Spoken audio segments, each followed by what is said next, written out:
सकल साहूनम ओम ह्रीं नमो अरिहंताय ओम ह्रीं नमो कृष्णाय ओम ह्रीं नमो आयर्याय ओम ह्रीं नमो उवर्धाय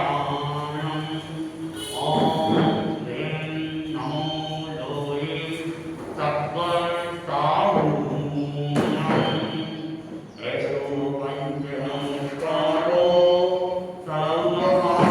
सर्वभावनाश्रमो मंगलांच सर्वेषु परमं हवै मंगलम् परमं हवै मंगलम्।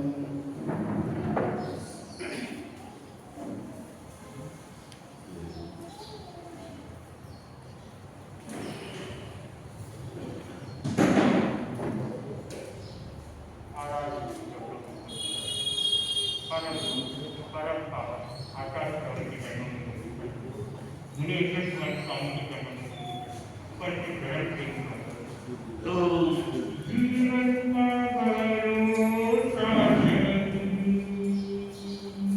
कद मोतिया जाएगी माया उड़काएगी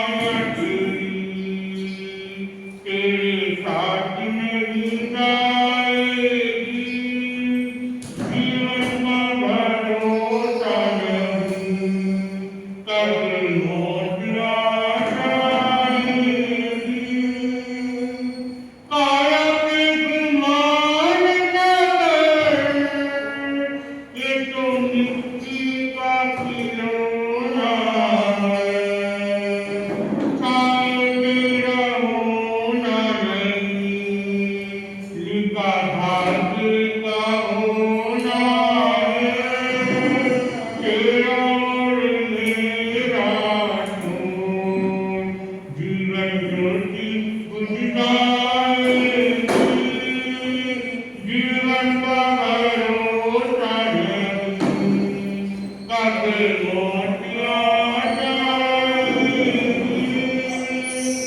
दौलत की गुमान न कर ये तो हाथों का मेला है ना जाएगा रंग कोई कद किस्मत का फेरा है झुकिए नयन धरी कद करने करट जाएगी जीवन का भरोसा नहीं कद मोतिया जाएगी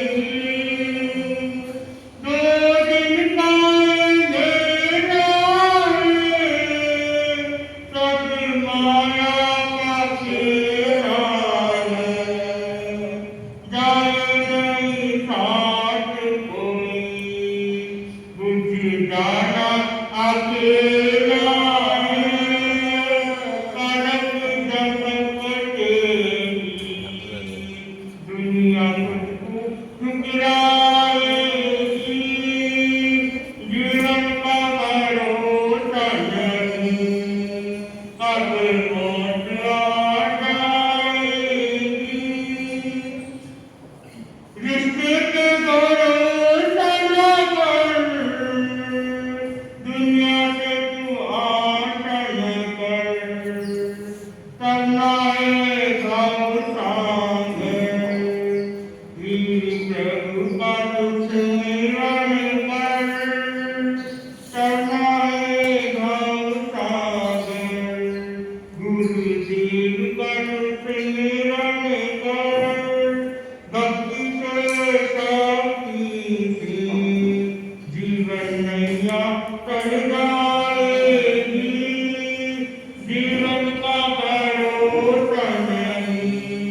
महासती सीता के बारे में।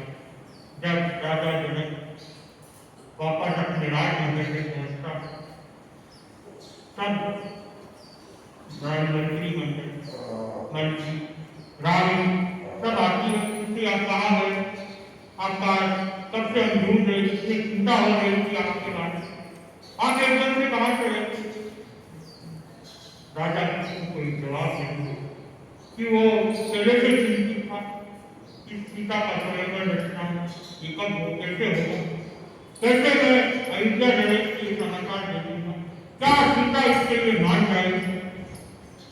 इसके बाद बहुत सारे सवाल अब तक अपने अपने स्थान पर चले जाते और यहाँ पे रानी बैठी गई, राजा को पूछते क्या बात है, राजा आपसे चिंतित क्यों लग गए, आप कहाँ गए, किसने आपका अपहरण किया। एकदम से आप महल से बाहर बात को समझ में नहीं आती और सबसे बड़ी आप चिंतित क्यों हुई।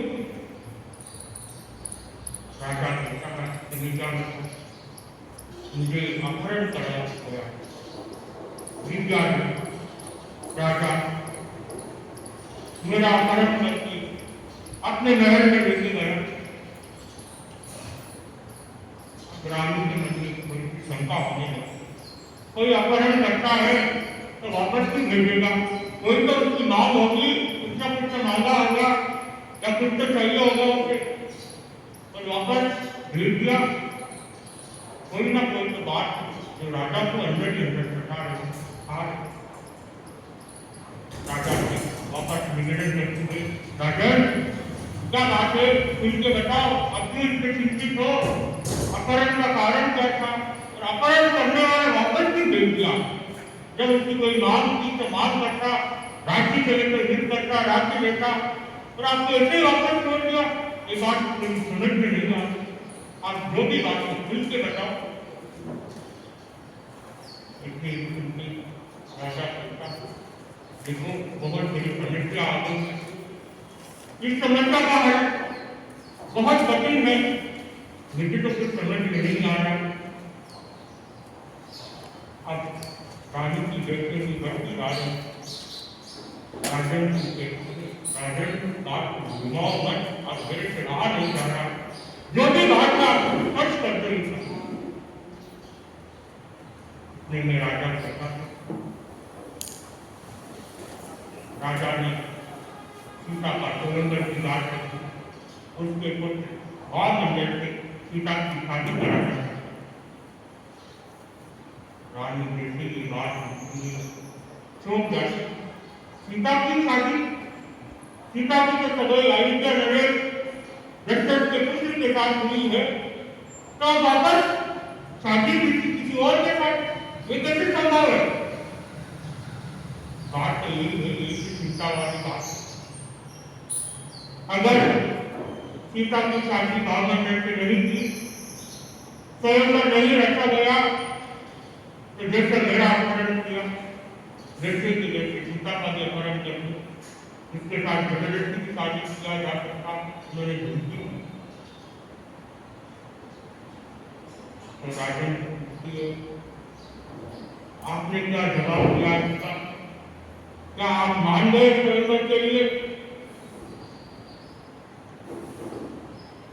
राजा कहता है और कोई दूसरा रास्ता नहीं दिख रहा, तो मुझे मानना ही पड़ा,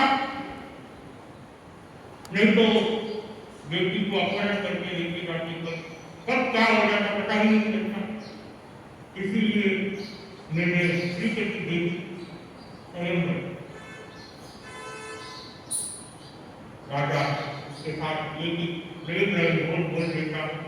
मुझे पूर्ण विश्वास है इस स्वयंवर में श्री राम ही जीतेंगे और श्री राम के साथ सीता का विवाह।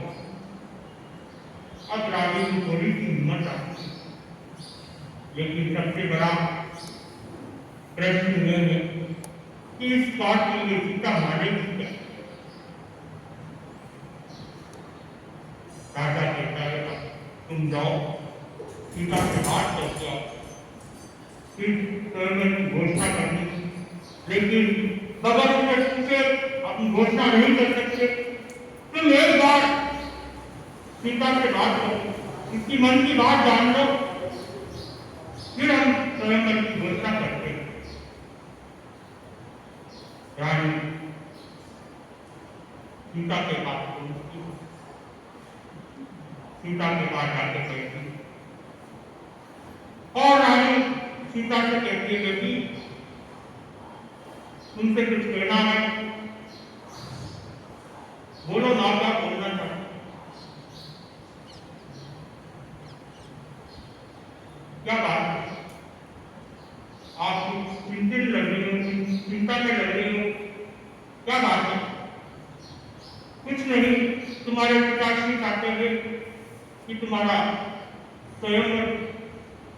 ये बात सुनते ही सीता की आंखों में वेदन से लाल पीले होने लग जाते हैं, उसकी सांसें खिंचने लग जाती है, जिससे हवाएं रुकने लग जाती है, चिड़िया गाना छोड़ देती है, एकदम से ढल जाती है, कहने लगती है हाँ ये क्या बात कर रही हो आप, मेरी सवाल तो हो चुकी है, अब वापस स्वयंवर की बात कहाँ से आ गई? और पिताजी की ये क्या घटना, पिताजी ने ये सवाल की, उनकी मर्जी से ये सवाल की है, और आज वापस स्वयंवर की बात नहीं नहीं, हाँ पिताजी जाके मना कर, कोई स्वयंवर नहीं रचना।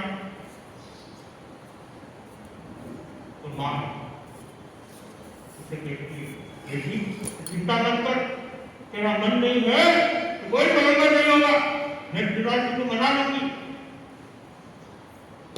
हाँ हाँ माँ तुम जाके मना कर दो, मैंने अपने जब से सगाई हुई है उसी दिन से मैंने श्री राम को अपना पति मान लिया है, अब मैं किसी दूसरे पुरुष के पर सोच के नहीं सकती, पछताने नहीं करती और किसी के। आप तो बस पिताजी को कह दो कि सीता की मन नहीं, और मना कर दो, आपको तक मना कर दो। अब बेटी के साथ माँ मजबूर हो गई, उसे समझा नहीं पाई, वो राजा के पास पहुंची, राजा को कहती सीता का तो बिल्कुल मन नहीं, सीता ने तो राम को अपना पति मान लिया है, अब वो किसी और पुरुष के बारे में सोचना भी नहीं था।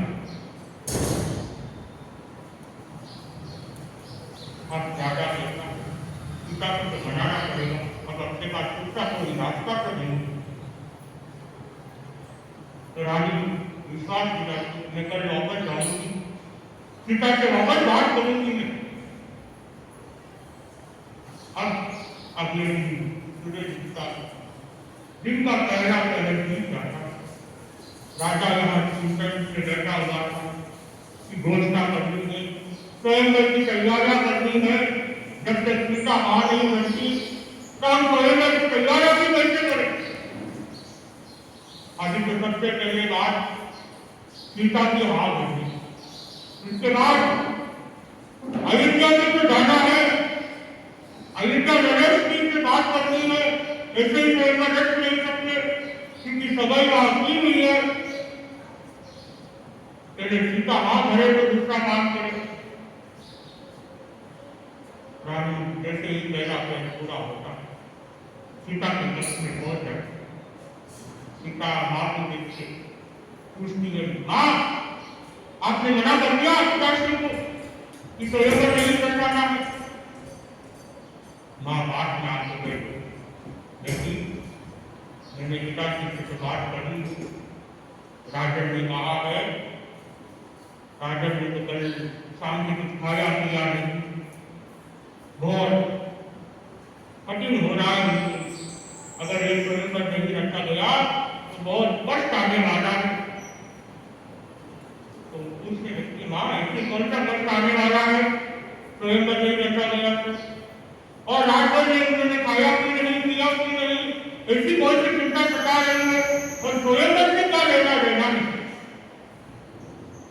अब माँ सीता के सामने पूरी घटना पहुंच के रही, अपहरण से लेके वापस मिथिला आ गए, राजा की पूरी योजना रख दी। सीता ये बात सुनती आंखों में आंसू ढूंढने लग जाते, माँ इतनी घटना घट गई, तुमने तो मुझे कुछ बताया ही नहीं, इतना बड़ा कष्ट मिथिला से आ रहा है, आप लोगों ने मुझे बताना भी जरूरी नहीं समझा, तो मैं मना नहीं करती, आप तो स्वयं की तैयारियां करा, मैं पिताजी को दुखी नहीं देखना चाहती, और मेरे कारण पिताजी की दुखी हो ऐसा मैं भी नहीं चाहता। और मुझे पूरा विश्वास है कि धनुष श्री राम ने चलाएंगे और मैं श्री राम की भी हूं और किसी दूसरे पुरुष के बारे में सोच भी नहीं सकता। अगर ऐसा कुछ हो भी गया तो मैं अपने आप क्या मैं मरना किसी और की मना बिल्कुल पसंद नहीं करता। माँ आपके पिता की पूजा की करो, स्वयं की तैयारी। ये बात सुनते माँ के मन में थोड़ी खुशी आती, लेकिन माँ के मन में घबराहट थी कि सीता ने स्पष्ट कह दिया, अगर राम के सिवा वो कोई भी अगर इस धनुष को चढ़ाता है मैं मर जाऊंगी, इसके साथ विवाह नहीं। अब इसके मन में ये घबराहट भी होने लग गई, पूरे स्वयंवर में कभी अनहोनी नहीं कर सकता।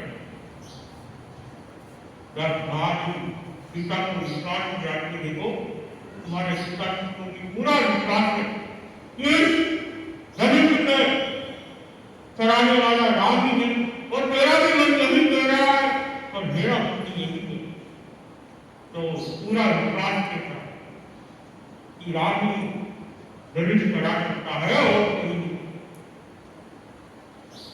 माँ पिता की बोलो जाके मेरी तरफ से हाँ है, और कोई तकलीफ हो तो मुझसे बात करे, मैं पिता के लिए कुछ भी करने के लिए तैयार।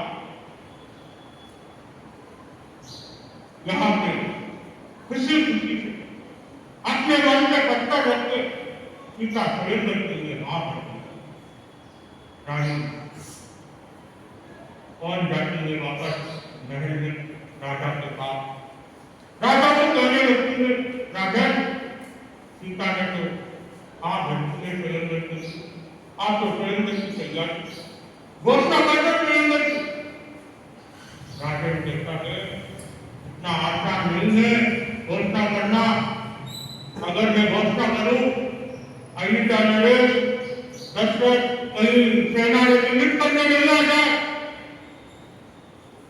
हम तो पहले जाके अयोध्या नरेश से बात करनी होगी, अपनी पूरी बात वहां रखनी होगी, उनसे राय लेनी पड़ेगी, उसके बाद घोषणा करनी है। ऐसे ही घोषणा नहीं कर सकते, तुम जितना आसान समझ रही हो उतना आसान नहीं है सब काम। तो रानी पूछती है आपने क्या सोचा है राजन? राजन का मेरे को यही समझ में नहीं आ रहा है कि मैं कैसे जाऊं उनके पास, कैसे अपनी बात रखूं। सवाल करने के बाद वापस स्वयंवर की बात करना अच्छी नहीं, लेकिन हिम्मत जुटा के भागना तो पड़ेगा, बात करनी पड़ेगी, बिना बात किए काम नहीं चलेगा।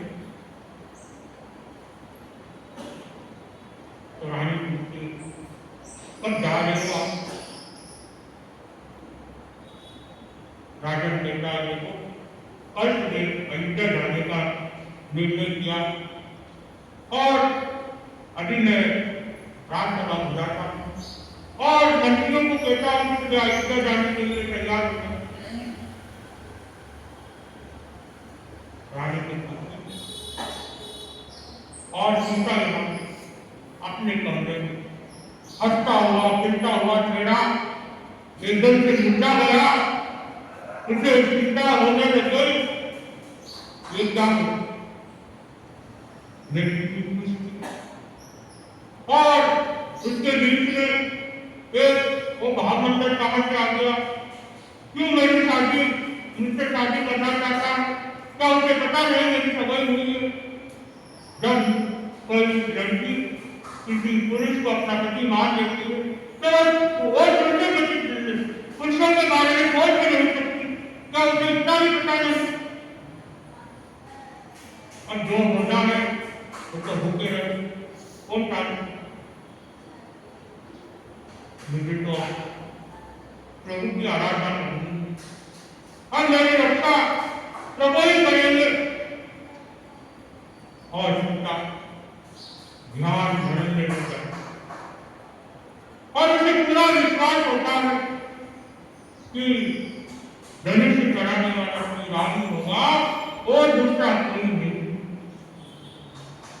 और यहाँ से राजन जनक अयोध्या के लिए जाने की तैयारियां करता है। अब हम आगे बढ़ते कैसे अयोध्या जाकर अयोध्या लड़की कैसे बात करता है, बात करता इसी के साथ ओम है।